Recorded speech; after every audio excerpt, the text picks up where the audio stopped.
Si Kabesang Tales ang nag-iisang anak ni Tandang Selo, ang matandang mangangahoy na kumupkop kay Basilio sa gubat noong bata pa ito. Sa paniwalang walang nagmamay-ari sa isang lupain, ay sinaka ito ni Kabesang Tales, ngunit nang mag-ani ang kanyang pananim, siya ay singil ng mga praile ng 20 hanggang 30 pisong buwis. Nais tumutol ni Kabesang Tales, ngunit pinigilan siya ng ama. Tiisin mo na. Ipagpalagay mo na lang na ang 30 pisong iyon ay natalo sa sugal o kaya'y nahulog sa tubig at sinakmal ng buhaya. Natupad ang pangarap ni Kabesang Tales na makapagpatayo ng bahay na yari sa tabla. Pinagkaisahan siyang gawing kabeza de barangay ng kanyang mga kanayon. Lubhang magastos ang tungkuling ito dahil kinailangan niyang bumili ng magagarang damit at naubos ang kanyang oras sa pagpunta sa kabisera. Manalo ka man sa kaso, anak. Tiyak na maghihirap ka.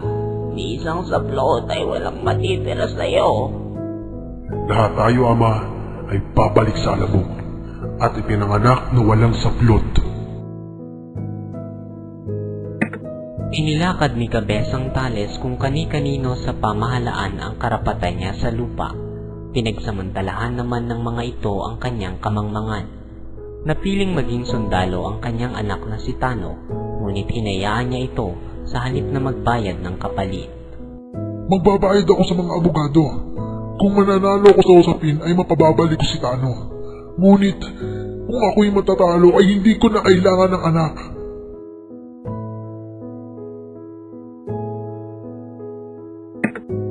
Isang araw, dinukot ng mga tulisan si Kabesang Tales at ipinatutubo sa halagang 500 piso. Halos mabaliw sina Tata Selo at Huli. Hindi nila alam ang gagawin.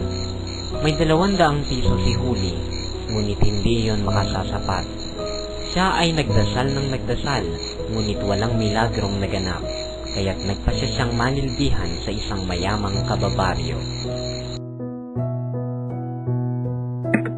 Kung aalis ka, babalik na ako sa gubat.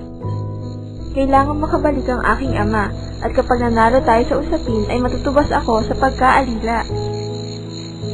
Malalaman din niyang pinili ko pang ako ang masanla kaysa masanla ang Agnos na bigay niya sa akin.